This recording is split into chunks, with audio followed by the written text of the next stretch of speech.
Pastor Paroki Santo Antonius Padua Tata Aran yang saya kasihi dan cintai dalam Tuhan kita Yesus Kristus, para legioner Komisium Tomohon yang saya banggakan, saya cintai dalam Tuhan kita Yesus Kristus.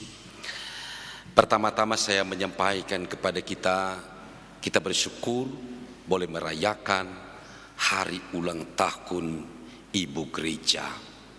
Selamat ulang tahun Mama Maria. Selanjutnya saya menyampaikan juga selamat kita merayakan hari ulang tahun Legio Maria ada di bumi ini yang ke-99, sekaligus juga dalam perjalanan pesiarahan kita bersama dengan Ibu Gereja yang mempersiapkan diri untuk perayaan 100 tahun Legio Maria ada di bumi ini. Saudara-saudaraku yang terkasih, tanggal 8 September 2020 ini kita rayakan pestanya Maria. Dan bukan cuma tahun 2020, tetapi setiap tanggal 8 September kita merayakan hari ulang tahun Ibu Gereja.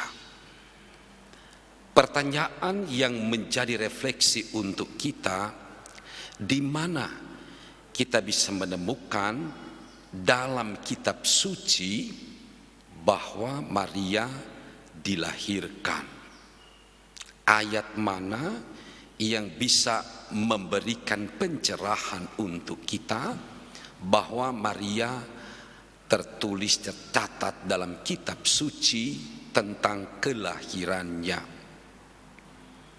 Kalau kita membaca dengan saksama, yang bisa memberikan satu inspirasi bagi kita adalah surat Paulus kepada jemaat di Galatia, pasalnya yang keempat, ayat 4. Ia berbicara tentang seorang perempuan yang disebut dengan cahaya matahari yang akan memancarkan keselamatan. Lain dari itu, hanya mengungkapkan bagaimana peranan Maria dalam hubungan erat, dekat dengan putranya.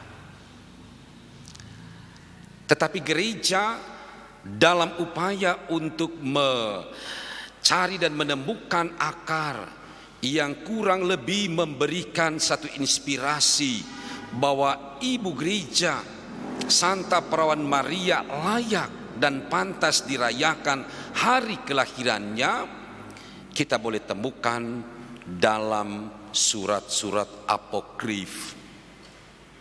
Dan surat apokrif salah satunya adalah surat Yakobus.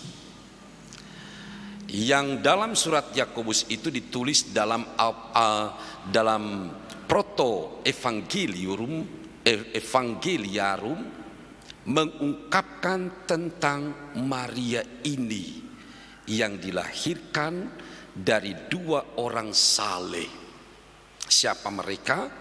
Itulah Santo Yoakim dan Santa Ana. Di sana diungkapkan kelahiran Maria, seorang wanita cantik yang kemudian oleh Santo Agustinus menyebutkan wanita cantik ini bagaikan tanaman di ladang yang tumbuh dan kemudian menumbuhkan bunga lili yang sangat indah. Agustinus mengungkapkan bagaimana Maria ini membawa satu pencerahan kepada kehidupan. Oleh karena itu, saudara-saudaraku yang terkasih, pada abad ke-13 secara resmi kemudian gereja merayakan hari atau pesta kelahiran Santa Perawan Maria, yang sampai hari ini dirayakan oleh kita dirayakan oleh anak-anak Maria. Namun dasar yang lebih mendalam yang bisa kita pahami bagaimana Maria akhirnya punya peranan dalam hidup sebagai orang beriman, tidak lain dan tidak bukan bagaimana gereja melihat dan memahami, mengimani dalam satu dogmanya, Maria dikandung tanpa noda dosa. Seorang wanita, seorang perawan yang secara istimewa dipilih oleh Allah, seorang wanita yang dikhususkan oleh Allah, seorang wanita yang sejak dari kekal sampai kekal dipilih Allah. Mungkin kita akan bertanya, kenapa bukan Marta? Kenapa bukan Elizabeth? Kenapa bukan Gelin? Kenapa bukan Rosa? Tetapi kenapa Tuhan memilih Maria untuk menjadi tanah perawan di mana Allah mencipta barukan dunia dengan kehadiran Sang Putra Allah. Maria memiliki tempat istimewa di hati Allah. Maria mendapat tempat istimewa di hati Allah. Ia dipilih oleh Allah bukan karena kemolekannya, bukan karena kecantikannya, tetapi Allah memilih dia oleh karena Allah melihat, menyaksikan dan memang mempersiapkan Maria karena imannya. Iman yang sungguh luar biasa. Iman yang benar-benar terungkap secara luhur, secara pribadi dalam hidupnya, yang kemudian dengan iman itulah Allah memilih dia dari kekal sampai kekal. Sejak awal mula Allah memilih dia. Oleh karena itu saudara-saudaraku yang terkasih, hari kelahiran Maria ini menjadi satu momentum bagi kita, menjadi suatu peristiwa penting dalam hidup. Karena itu Santo Agustinus bilang kelahiran Maria menjadi satu peristiwa penting dalam kosmik. Kenapa menjadi satu peristiwa penting dalam kosmik? Kenapa menjadi satu peristiwa penting dalam kehidupan? Oleh karena Maria inilah yang menjadi tanah perawan yang oleh Allah sendiri menyemaikan kehendaknya, dan menyemaikan kehendak itu berbuah, bertumbuh melalui Yesus putranya. Makanya saudara-saudaraku umat beriman terkasih, para legioner yang saya hormati, berbicara tentang Maria, memahami tentang Maria, mengenal tentang Maria, mencintai Maria, tidak bisa dilepaskan dari kenalnya kita akan putranya,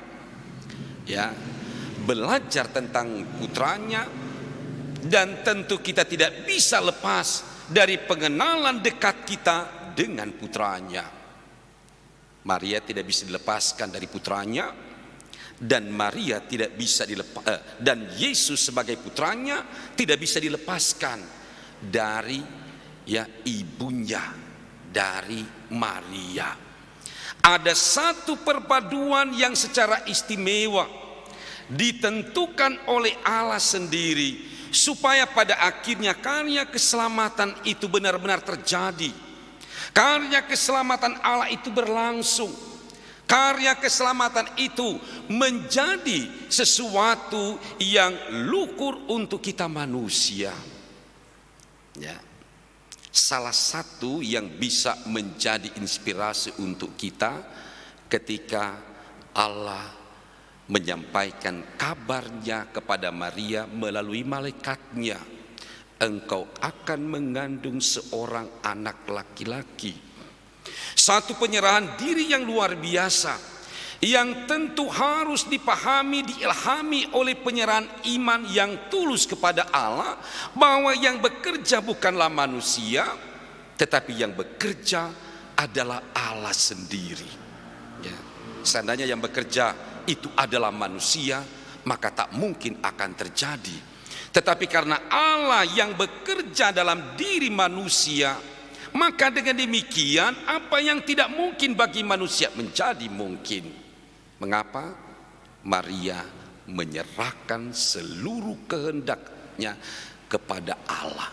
Ya, Allah melaksanakan sesuai dengan kehendaknya, bukan kehendak Maria, tetapi Allah melakukan kehendak dalam diri Maria sendiri, karena Allah mau melakukan apa yang dikehendaki oleh Allah sendiri supaya manusia mengalami yang namanya keselamatan itu sendiri.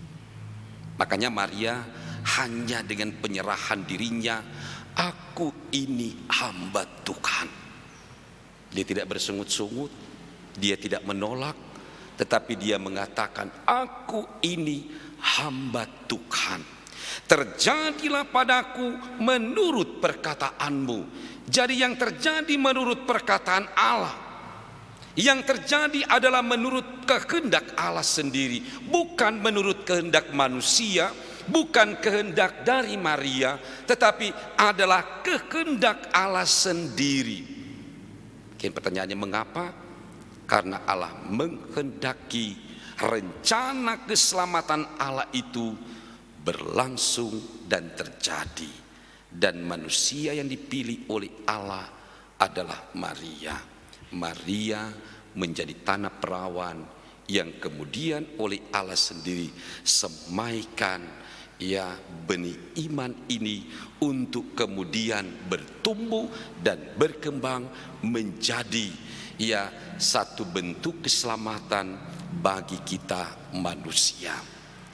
Inilah saudara-saudaraku yang terkasih, para legioner yang saya hormati, inti dari iman kita, bahwa kita menghormati Maria ya karena melihat kehendak Allah terjadi dalam dirinya. Dan kalau kehendak Allah terjadi dalam dirinya, kehendak Allah juga bisa terjadi dalam diri kita, karena kita adalah anak Maria. Dan kalau kita adalah anak Maria, itu berarti dia senantiasa mempergunakan kita untuk menjadi alatnya.